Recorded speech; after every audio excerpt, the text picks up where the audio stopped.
일기예보가 비가 오늘 또 많이 올 줄 알았더니 오늘 이렇게 더 더운 날씨 같아요. 어제 비가 조금 왔고 아침에도 좀 왔는데 그 습한 기운이 열대야 같았고 참 무더운 하루였습니다.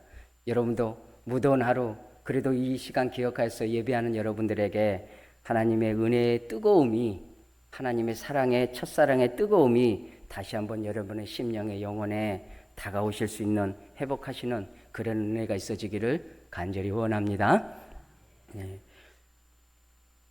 오늘 이제 설교 제목은 언약과 성도를 기억하시는 하나님입니다.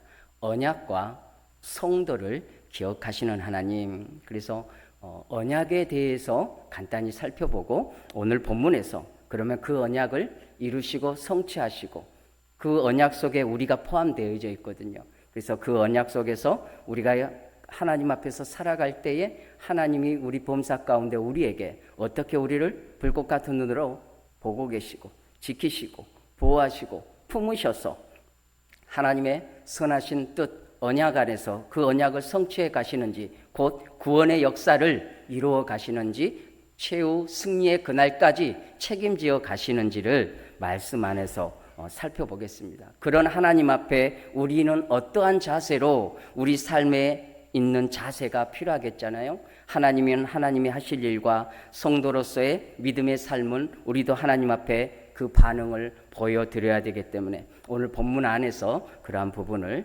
잠시 살펴보고자 합니다. 우리 속담 중에 우리 속담이 참 많아요. 그래서 오늘 생각해 본 거는, 낱말은 저만 혼자 하면 재미없잖아요. 낱말은, 반말은, 낮과 밤의 말은 생각 안 해보셨어요? 다시 한번. 낱말은, 반말은, 낮과 밤은 하나님이 들으신다. 따라해 보십니다. 하나님이 들으신다. 새는 자는지 모르겠어요. 그런데 우리 하나님은 주무시지도 아니하고 졸지도 아니하시고 깨어 계시다는 말이죠. 그래서 우리는 낮에나 밤에나 우리가 의식하고 인식하지 않더라도, 우리는 졸더라도 마음의 중심의 생각이다 할지라도 우리 하나님은 머리털까지 세신 받으신 우리 하나님께서는 낱말과 반말과 마음의 생각까지도 헤아리시고 들으신다라는 것입니다. 할렐루야. 두 가지 편이에요. 한편에서는 하나님이 두려운 마음이 드는 거죠. 그런 하나님 앞에 우리가 살아있다라는 것은 한편으로는 참으로 두렵습니다. 그러나 또 한편으로는 그런 하나님이 계시기에 안심하고 안전하고 평안을 누릴 수가 있어요. 참 이 두 가지 마음이 같이 있어요. 여러분들 이 두 가지 마음을 다 가지셔야 돼요. 한순간순간마다 하나님을 경외함으로 두렵고 떨리는 마음으로 하나님 앞에 살아가는가 하면 한편으로는 너무너무 감사하고 은혜로우시고, 내가 자리에 눕든지 일어서든지 내가 하나님을 기억하든지 기억하지 않든지 하나님께서 불꽃 같은 누나를 지키시고 보호하신다는 이 두 가지의 그 마음을 우리가 공존하고 품어간다는 겁니다. 속담을 살펴보았을 때에 낱말은 새가 듣고 반말은 쥐가 듣는데, 과연 우리 범사에 우리를 불꽃 같은 눈으로 살피시고 우리의 마음의 소원까지도 소리 없는 메아리죠. 한나 여인이 가슴을 치며 원통하며 성전에 나아가, 요즘 말로 말하면 예배당에 나아가 기도할 때에 주물주물 말로 알아들을 수 없고 애통함을 말로 다 표현할 수 없어서 기도하잖아요. 하나님이 다 아시는 거죠. 다 아신다. 오늘 본문에서는 그런 것이 나옵니다. 먼저는 언약에 대해서 우리가 좀 살펴봐야 될 것이 있어요.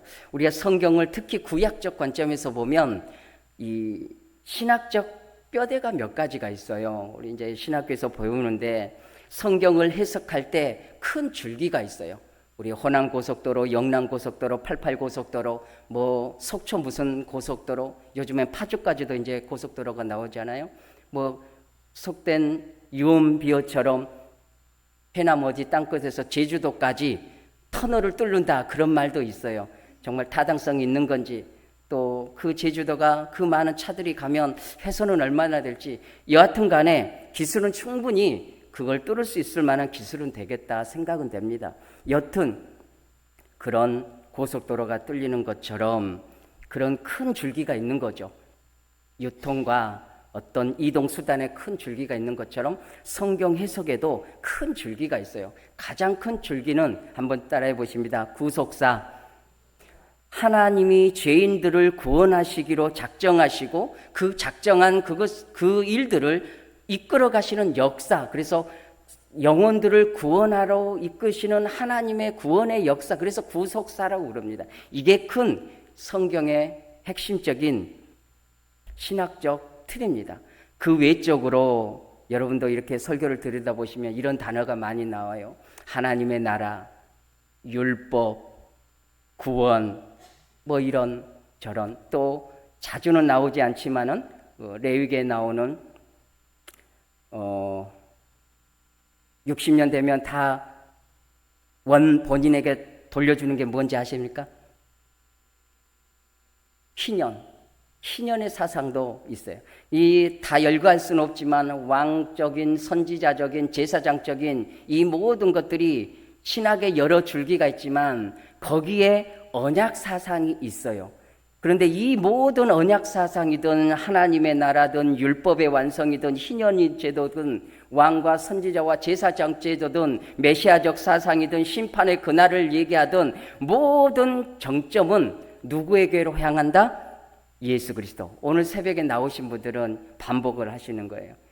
모든 신학적 귀결 결정적 꼭지점은 예수 그리스도다. 그래서 제가 가끔 그런 예전에도 한번 말씀드렸는데 이 성경을 짜면 한 단어만 남으면 무엇이 남는다고요? 예수 그리스도. 예수 그리스도. 하나님께서 성부께서 예수 그리스도에게 모든 구원의 역사를 위임하신 거죠. 그래서 이 땅에 사람의 몸을 이 땅에 오셔서 십자가를 감당하시고 부활하셔서 하나님 보좌 우편에 지금도 우리를 위하여 간구하고 기도하고 계신다 이렇게 했습니다. 그래서 여러 가지 신학적 줄기가 있는데 오늘 보면 언약이라는 거 있습니다. 언약하면 어딘가 많이 들어본 것 같잖아요. 우리가 이걸 들고 다니잖아요. 이게 뭐예요? 구체적으로 나누면 성경이나 두 가지로 나누면 뭐예요? 구약과 신약이에요. 구약, 신약, 언약 뭔가 삼형제 같잖아요. 구약은 뭐예요? 옛구자에 묶을 약자예요. 그래서 옛구라는 것은 오래된 예전의 언약 약속이란 말이죠. 신약은 새로운 실자에 묶을 약자를 써서 새롭게 만들어진 새로운 약속. 그래서 구약, 신약으로 합니다. 그래서 이 구약과 신약의 정점은 예수 그리스도로 귀결됩니다. 그래서 언약은 뭐예요? 말씀 언자를 사용해서 하나님께서 말씀으로 약속을 하셨다라는 거죠. 한번 따라해 보십니다. 하나님께서 말씀으로 약속하셨다. 이게 언약이에요. 말씀으로. 우리 사람끼리도 약속하고 서류로도 약속하잖아요. 참 그게 질리는 것 같아요. 우리 인생사가 그러잖아요. 하나님께서 말씀으로 우리에게 약속하셨고 많은 오고 오는 세대 속에 아브라함과 이삭과 야곱에게 뿐만 아니라 아담에게도 노아에게도 다윗에게도 수많은 믿음의 사람들에게 아브라함에게도 말씀으로 언약을 이루시고 왜냐하면 이 성경이 기록되기 전 시대가 있었잖아요. 모세를 통해서 오경이 기록되어진 이 시간에는 구전과 역사의 기록을 문자적 기록이 미흡했기 때문에 이 구전을 통해서 말씀으로 전승을 이어갔다는 거죠. 그래서 언약이죠. 말씀으로. 우리 사람도 말로 약속을 하고 서류로 계약을 해서 약속을 하고 하지 않습니까? 그래서 구약과 신약, 언약, 이 언약적 관점에서 우리가 조금 더 공부하는 마음으로 오늘 선포적 설교보다는 언약이라는 것은 성경에서 이런 틀이 있었구나 라고 좀 시작부터 끝까지 짧은 시간 안에서 언약이 무엇이냐면 누군가에게 1분 정도는 말씀을 할 수 있을 정도가 됐으면 참 좋겠다. 아브라함 하나만 가져도 10분을 할 수 있어요. 자, 언약을 우리가 가장 먼저 어디서 언약이 나오냐? 에덴 동산에서 아담과 하와와 하나님께서 맺으신 약속이 있잖아요. 에덴 동산의 모든 실과는 내 마음대로 즐겁게 먹되 그러나 중앙에 있는 무엇은 선악을 알게 하는 선악과 많은 건 먹지 말라. 그 단어 속에는 언약은 나오지 않아요. 그러나 아담과 하나님 관계 속에서 말씀으로 약속을 한 거죠. 언약이죠. 약속은 뭐예요? 지키라고 있는 것이죠. 말씀으로 지키라. 행위로 지키라. 그래서 이 에덴 동산에 선악과 언약이 있습니다.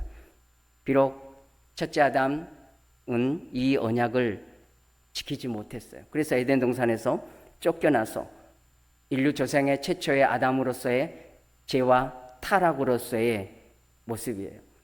우리가 왜 이제 우리도 죄인인가?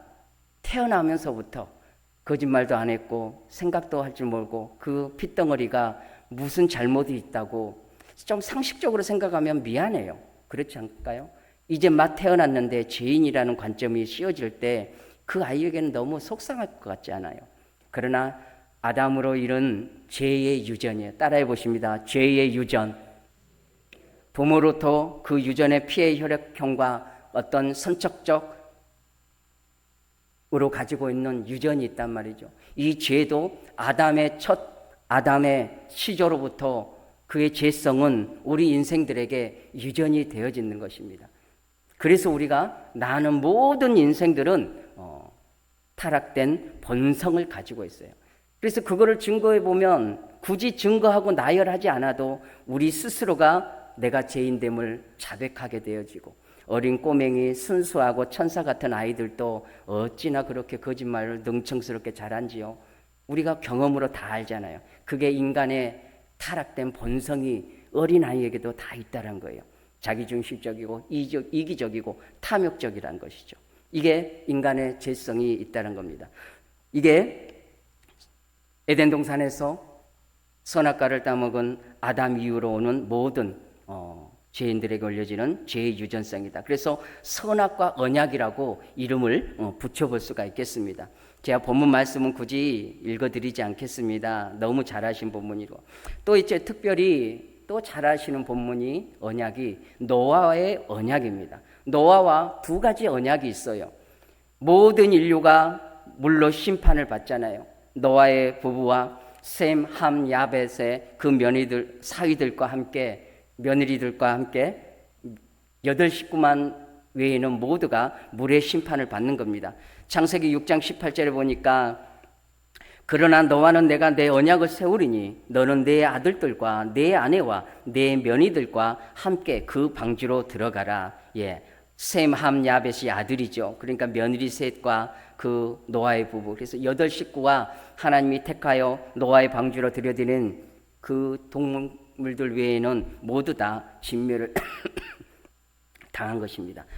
창세기 6장에서 보면 이 8 하나님의 형상으로 창조된 8 생명 외에는 모든 인생들은 진멸을 당하고 심판을 받은 겁니다. 이것이 노아와 방주의 언약입니다. 또 노아를 통해서 심판이 끝난 다음에 하나님께서 하늘을 볼 때에 우리가 늘 비가 후면서 비가 갠 과정 속에서 무엇이 보이죠? 무지개가 보이잖아요.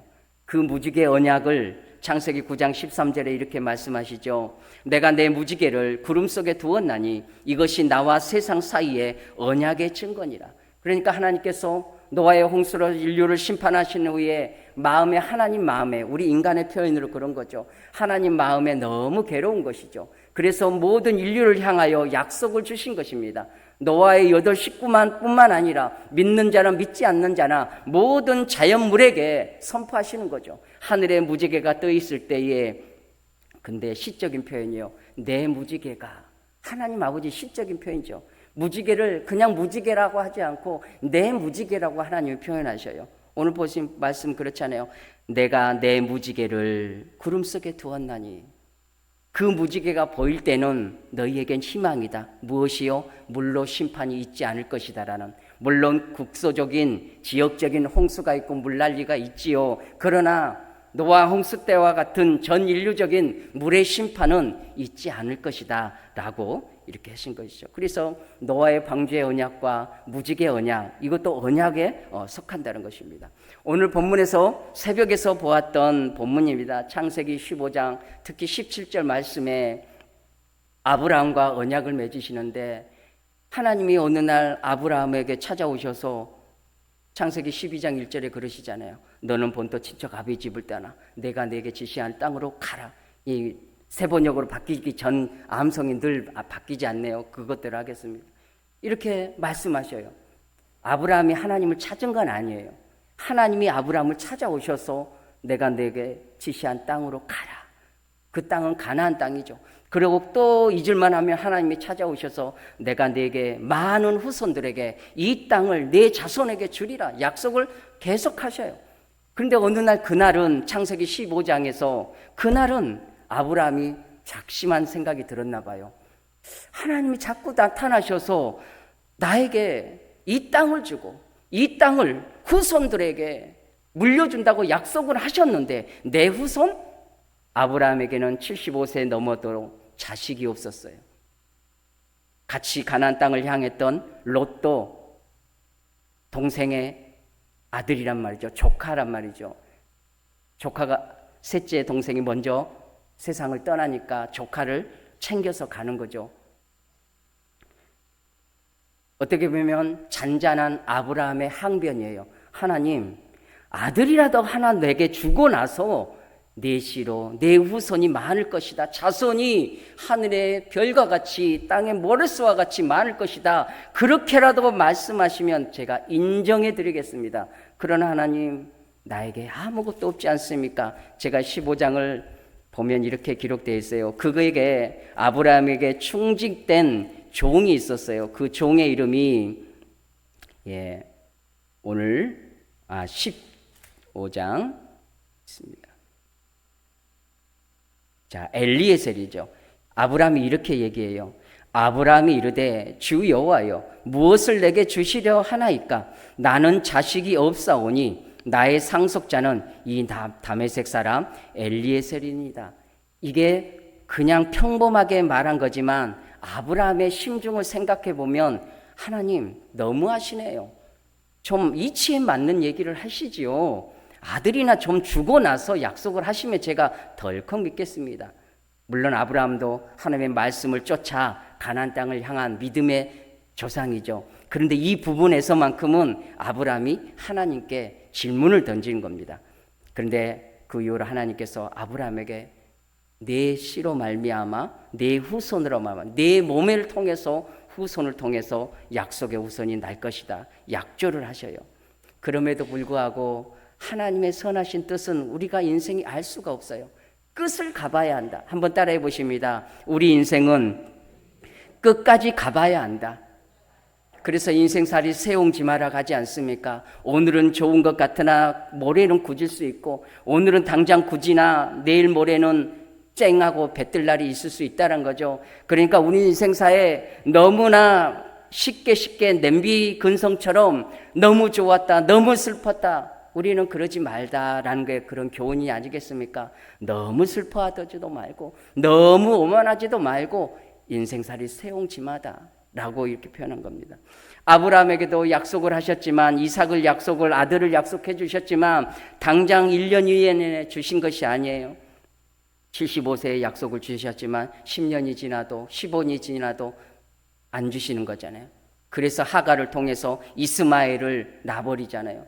그래서 일생도록 지금까지 역사 속에 이스마엘이 이스라엘의 옆구리 가시가 되는 거예요. 그런데 결국은 99세에 다시 하나님이 나타나셔서 이삭을 주시고 100세 때 그 이삭을 낳게 하시는 겁니다. 그래서 인생은 끝까지 가봐야 된다. 끝까지 가봐야 된다. 우리 이런 거 봅니다. 그래서 그걸 창세기 15장에 있는 걸 횃불 언약이라고 합니다. 하나님이 어떻게 아브라함이 요구를 한 거죠. 하나님, 그러면 나에게 징조를 보여주십시오. 내가 하나님의 당신의 말씀을 믿겠사오니 나에게 무엇을 보여주겠습니까? 그러니까 3년 된 암염소와 흑염소, 양, 비둘기, 산비둘기를 번제물로 준비하라는 거죠. 그래서 그걸 쪼갭니다. 번제는 뭐예요? 두 계약 언약적 관계할 때는 당시에 활용하던 제도이기도 해요. 그래서 두 번제를 반으로 쪼개는 거예요. 우리 치킨 반마리 하면 쪼개서 오듯이 닭을 쪼개듯이 쪼개놓고 한밤중에, 어두운 밤중에, 두려움이 임하는 그 밤중에 하나님께서 연기 나는 화로 가운데 오셔서 타는 횃불이 쪼갠 고기 사이로 지나가시는 거예요. 이게 횃불 언약입니다. 하나님과 아브라함 사이에 약속의 아들을 주시고 가나안 땅을 통해서 민족의 후손들을 모레스와 같이 하늘의 별과 같이 많은 후손들을 주리라는 약속을 언약으로, 횃불 언약으로 성취하게끔 주셨다는 겁니다. 이 뜻은 뭐냐면 이 약속을 너나 나나 당사자 간에 지키지 않으면 이 재물처럼 쪼개지리라. 저는 특히 언약적 관점에서 가끔 설교를 하게 되어질 때라고요. 그리고 이 아브라함과 언약에 있어서 상당한 하나님이 자기 확증적 이 메시지를 던지는 거예요. 하나님이 간절하게, 완곡하게, 결정적으로 자기 자신을 확증하면서 하는 거죠. 우리 사람도 간혹 그래요. 뭐 하면 뭐 한다? 내 손에 장을 지진다. 장담하는 거잖아요. 자기 신체의 일부의 그 뜨거운 맛을 보면서 그 확증적 얘기죠. 하나님께서도 이 재물들 앞에서 횃불로 지나가시면서 이 일을 성취하지 않으면 내가 이렇게 쪼개질 것이다. 그만큼 하나님께서는 이 약속의 성취를, 이 언약을 말씀으로 이루실 것을, 행위로 이루실 것을 약속하셨다. 아브라함과 맺은 횃불 언약입니다. 또한 여러 가지 언약들이 참 많습니다. 중요한 부분만 두세 개만 더 하겠습니다. 그런데 이 횃불 언약은 당사자 간에 어느 한쪽이 이행하지 않더라도, 다시 말씀드려서 이 언약을 아브라함이 이루지 않더라도 하나님이신 자신이 이거를 이루실 것이다라는 자기 확증이에요. 그러니까 어떻게 보면 계약이라는 것은, 약속이라는 것은 상호 존중과 상호 신뢰성 속에서 결말까지 갈 때 그 약속이 이루어지는 거죠. 저도 전세 계약 해봤어요. 근데 전세 계약 1,000만 원 해놓고 뭔가 지키지 못하면 그 1,000만 원 날아가는 거예요. 부동산법으로, 법적으로 날아가는 거예요. 계약이란 그런 것이죠. 어느 한쪽이 이행하지 않으면 불이익을 당할 수밖에 없어요. 그러나 이 횃불 언약은 혹여라 아브라함이 지키지 않더라도 너와는 상관없이 내가 이 일을 이룰 것이다라는 하나님의 자기 확증적인 말씀, 횃불 언약이었다. 그에 비해서 창세기 17장에 나오는 할례 언약이 나와요. 할례 언약. 우리는 이방이니까 구원받는 데 있어서 율법도 없고 제사 제도도 없고 할례도 없고, 오늘 갈라디아서 읽는데 율법이 무엇이며 할례가 무엇이며 이런 논쟁적인 그 시대의 유대인들과 이방인들과 그 말씀들이 많아요. 우리는 그냥 예수님만 믿으면 되는 거거든요. 날 위하여 십자가에 죽으셨다. 당신을 위해서 예수 그리스도께서, 하나님의 아들이 오셔서 우리 인생의 죄를 지고 나의 죄를 지고 죽으셨다. 할렐루야, 아멘. 그건 믿으면 끝나는데 유대인들은 다르다는 거죠. 유대인들은요, 이 창세기부터 이스라엘의 역사가 그렇게 하는 거예요. 언약이 있고 율법이 있고 희생 제사법이 있고 이런 전통이 있기 때문에 그들은 그 안에서 유대인 전승이 있어서 그렇다는 겁니다. 아무튼 이 할례는 고래 잡는 거예요. 우리 어른들이시니까 남자들 이 고래 잡는 거라고죠.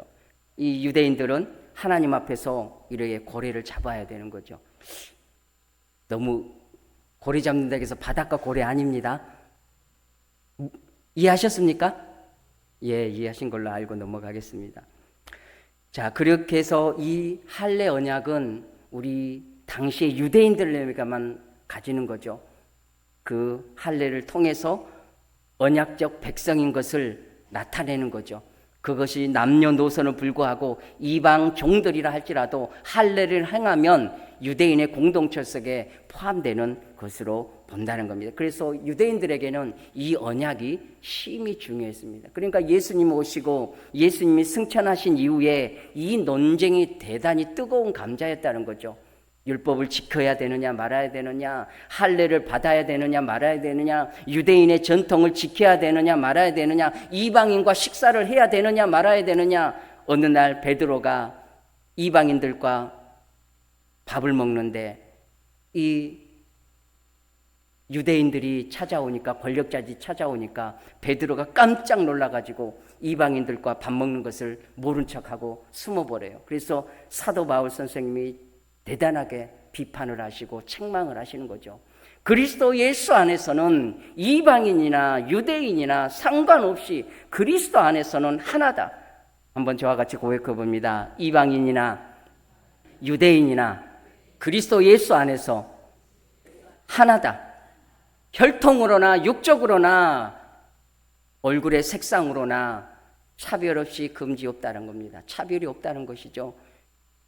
그러므로 적용점을 하나만 하고 가겠습니다. 마음에 감동이 오면 해야 될 것 같아요. 차별이 없어야 돼요. 그 세상에 말하는 그 차별, 나쁜 차별법 말고요. 교회 안에서 차별이 없어야 되겠죠. 여러분의 직장 안에서도 누군가에게 차별이 없어요. 이게 하나님의 성품이에요. 그래서 우리 한국교회 복음이 들어와서 이 어두운 조선 땅에 여성의 권위가 얼마나 높아지신지 아십니까? 저 어렸을 때 어디 가면 어머니들, 할머니들은 밥상에 같이 안 드셔요. 쪼그려가지고 옛날 정제라고 그러잖아요. 부엌에서 그냥 밥에 그냥 대충 말아 먹어요. 같이 한 상에도 밥을 못 먹는 우리 여성들의 삶이었잖아요. 그런데 기독교의 복음이 들어와서 물론 초기 때 혼란이 있었어요. 종과 어떻게 같이 예배드리느냐, 노비와 어떻게 같이 예배드리냐, 여인과 여자와 어떻게 예배드리냐, 혼돈이 있었지만 결국은 다 개방해서 주인과 노비가 함께 예배드리고 남과 여가, 남녀노소가 다 함께 존중하면서 집사님, 권사님, 장로님 서로 세상의 지위에 상관없이 몸된 교회 안에서 그리스도 안에서 차별 없는 빈부귀천을 따지지 않고 업신여기지 않고 위아래로 훑어보지 않고 있는 그대로 예수 그리스도 안에서 구원에 거듭난 영혼들을 바라보므로 하나님의 관점에서 보는 것이 교회 성도들의 관점이고 시선이어야 된다 라는 것입니다. 그러므로 진도중앙교회 모든 성도님들은 세속에 물들지 마시고 하나님의 눈을 가지셔서 모든 성도들을 그리스도 안에서 동일하게 따뜻한 사랑의 눈으로 보시는 여러분들의 의지기를 간절히 원합니다. 이럴 때 교회가 훈훈한 것이고 성도들이 오더라도 정착하는 것이죠. 제가 많이 절제를 합니다. 왜냐하면 하고 싶은 얘기를 다 하면 결례 같고 또 속상하면 어떠지? 그래서 정도만 가려고 무지 노력을 합니다. 그런데 마음 한 곳에는 그래요. 그래도 이 귀한 시간이 왔는데 그래도 하나님의 성령의 감동으로 말씀 안에서 선포되어지는 건 해야 되지 않나? 이런 시간이 갈수록 그런 고민들이 와요. 제가 금방도 어떤 마음이 왔는데도 하지 말자. 제 인간적으로 담아요. 이 솔직한 저의 고민 같은 거를 좀 순진하게 표현해 봅니다. 여러분들에게 물어보고 하고 싶어요. 마음에 감동된 들 여러분에게 조금 쓴소리 같은 말씀을 전해도 되는지 아니면 적당하게 내려가면 되는 건지 묻고 싶을 정도입니다. 왜냐하면 그런 거죠. 자, 그래서 그리스도 예수 안에서 그러한 하나님의 마음의 눈으로 보실 때 은혜롭다. 그래서 이 아브라함과 헷불의 언약, 할례 언약 차별이 없는 그런 언약. 그러나 성소수자에 대한 차별이 없는 거 그건 문제가 되는 거죠. 창조 원리 속에서 잘못됐기 때문에 그 부분까지는 우리가 평등을 추구하자라고 존엄성을 얘기할 수는 없는 것이죠. 다윗과 언약도 시편 89편에 이렇게 기록합니다. 3절에서 주께서 이르시되 나는 내가 택한 자와 언약을 맺으며 내 종 다윗에게 맹세하기를 다윗과 언약을 맺으시는데 내가 택한 자와 언약을 맺었다.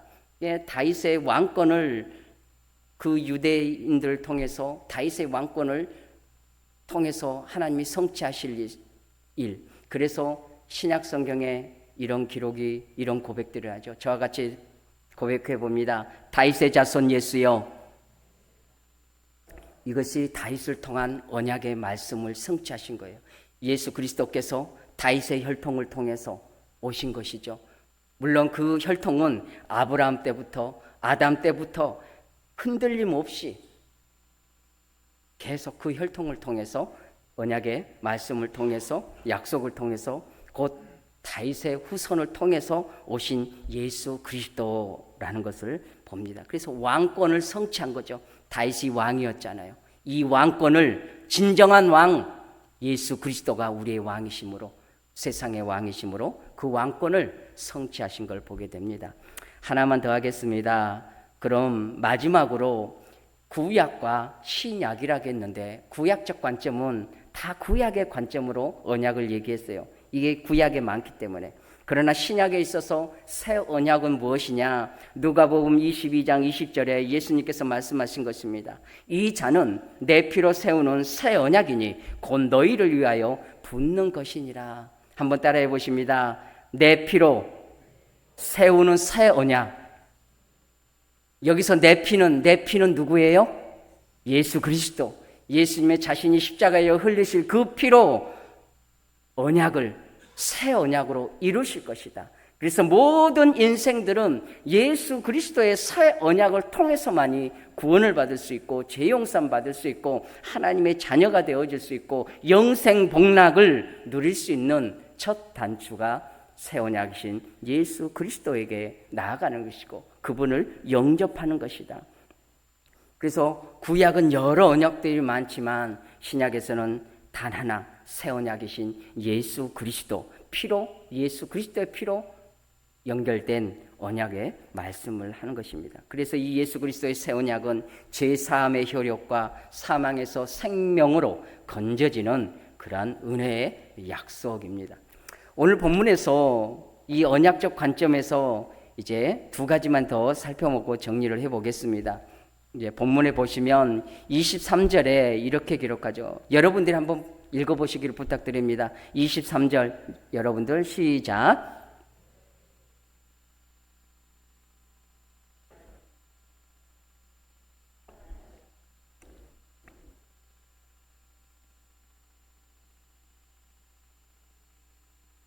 예, 이제 이 시대적 상황은 설명을 안 하면 안 될까요? 설명을 해드리면 출애굽할 시점이 된 거예요.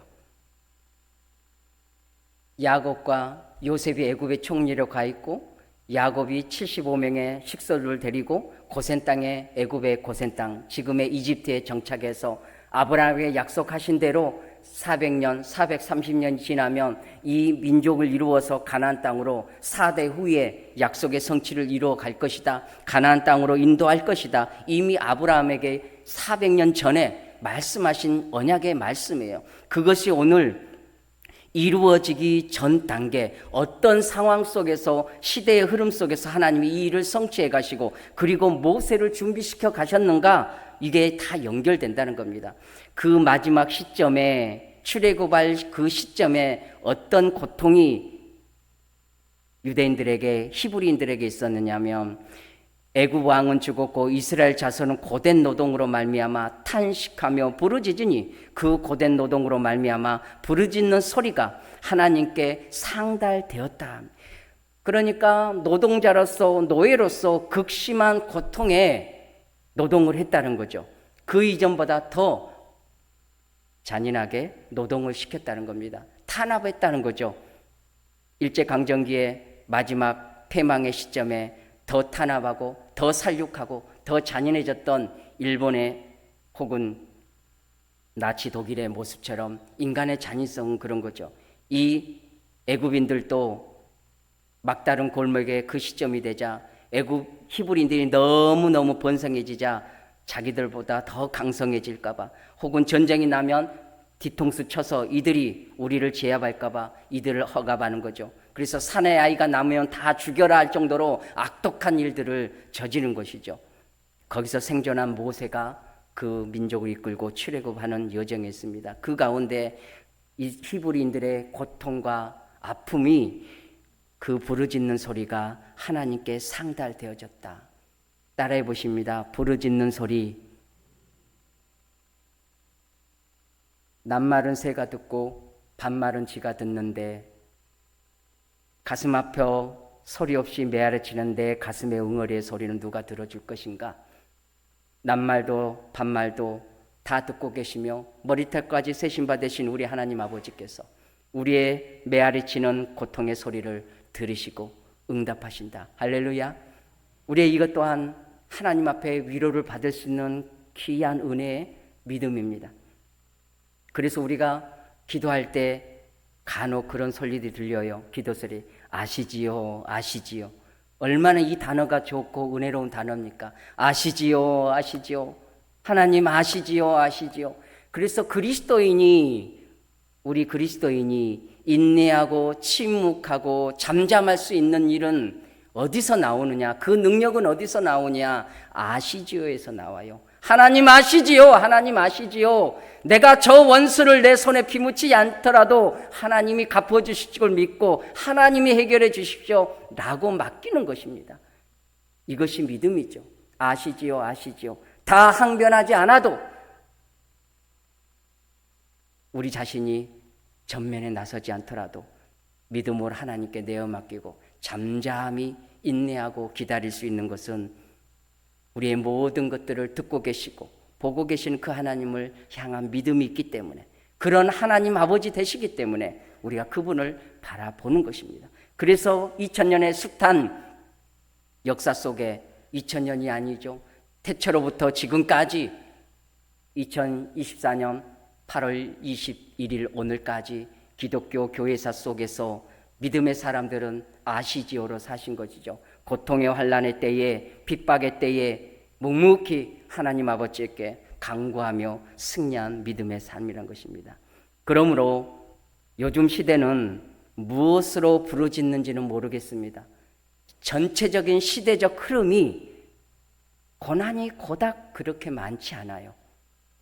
전체적 시대적 흐름이 그렇다는 겁니다.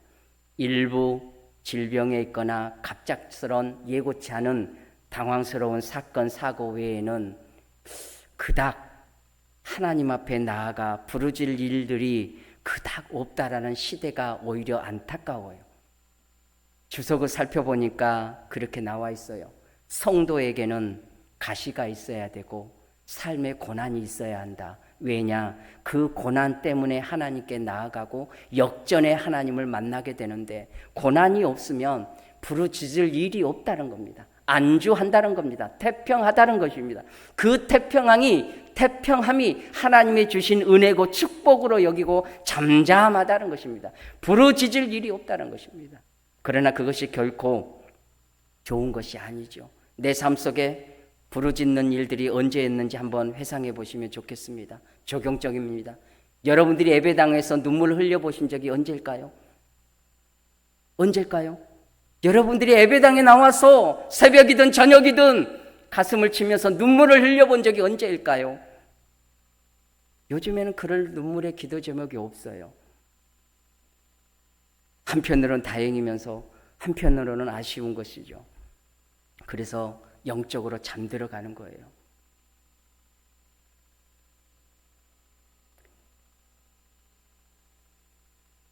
이거는 할게요. 만모니즘 시대입니다. 만모니즘 시대. 교회가 헌금 많이 하시잖아요. 그래서 교회가 만모니즘으로 운영돼요. 부하니까요. 성도들 열심히 헌금해서 그 헌금으로 일을 하잖아요. 우리가 돈 아니면 인류가 돌아가지 않지 않아요. 그러나 그 물질이 우리 안에 만모니즘인 것을 들여다보셔야 돼요.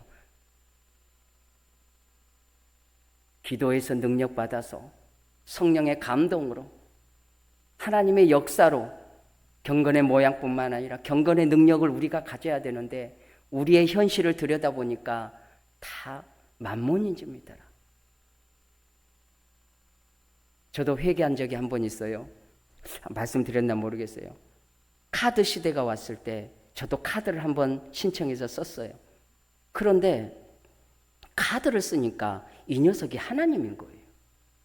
굳이 막 고민하지 않고 기도하지 않고 하나님께 뭔가 하지 않아도 일단은 긁어보니까 해결되는 거예요. 물론 다음 달에는 벅차지만, 그래서 이 녀석을 자꾸 의존해요. 그래서 카드 긁고 카드 막으려고 돈 빌리고 카드 긁고 또 뒤처리하고 카드가 신이 되더라고요. 예를 들어서 그렇다는 것입니다. 우리가 가지는 이 물질의 풍요와 축복이 어느 한편은 좋은 것입니다. 저도 그러기를 바라요. 그러나 한편으로는 그 안락함과 그 만몬이즘이 우리를 경건의 능력에서, 하나님의 능력에서 만몬이즘에게, 돈에게 다 이양시켜 버릴 수 있다는 것입니다. 여러분들이 헌금하신 만큼 저를 따라해 보십시오. 헌금한 만큼 기도하자. 이게 그리스도인의 능력이에요. 헌금만 하고 기도하지 않으면 그거는 만몬이즘이에요. 우리가 이 시대적인 것을 분별해 보셔야 되는 거죠. 이 부분은 제가 또 이렇게. 그래서 하나님께서 그들의 소리를, 고통의 소리를 들으셨다. 기도했다는 거죠. 부르짖었다는 거죠. 부르짖었다. 이제 정리를 해보겠습니다. 상달되었다는 것은 올라가다 들이다는 거죠. 요한계시록 5장 8절 하반절에 보면 각각 검은 거와 향이 가득한 금 대접을 가졌으니 이 향은 성도의 기도드리라. 하나님께서 성도들의 기도를 금 대접에 담아가지고 이 향이 되듯이, 성도의 기도가 향이 되어지시 하나님 앞에 드려진다는 거예요. 우리의 기도가 귀하게 대접받는다는 거죠. 음식이 귀하면 그릇도 귀한 거잖아요. 금그릇으로 만들어서 귀하기 때문에 금 대접에 담아가지고 성도의 기도와 눈물을 담아서 하나님 앞에 향기가 되도록 올려드린다는 것이죠.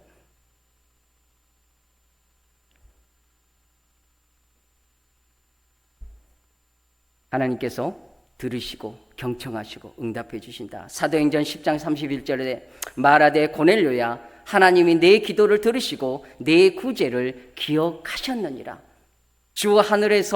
주는 하늘에서 그들의 기도와 간구를 들으시고 그들의 일을 돌보시옵소서. 이게 역대하 6장 35절의 말씀입니다. 말씀을 정리합니다. 하나님께서 우리 현재를 살아가는 우리들에게도 이 출애굽하기 전에 히브리인들의 노예적 상황, 고통과 아픔을 부르짖을 때에 하나님께서 들으셨다. 하나님께서 들으셨다. 이 태평하다 풍요로운 이 시대 속에 풍요만을 보지 마시고 내 안에 눈물은 있는지, 하나님 앞에 부르짖는 소리가 있는지, 이것을 우리는 점검해 보셔야 되지 않나, 그런 생각을 해봅니다. 그래서 만몬이즘의 힘으로 사는 것이 아니라 그것을 곁들여서 살되 기도를 통해서 하나님의 능력으로, 예수 그리스도의 이름으로, 성령의 역사하심으로 하나님을 나타내는, 영광이 나타나는 그런 은혜가 있는 진도중앙교회 우리 모든 삶이 되어지기를 주님의 이름으로 축원합니다. 사진 하나만 보며 우리 찬양 한번 해보겠습니다.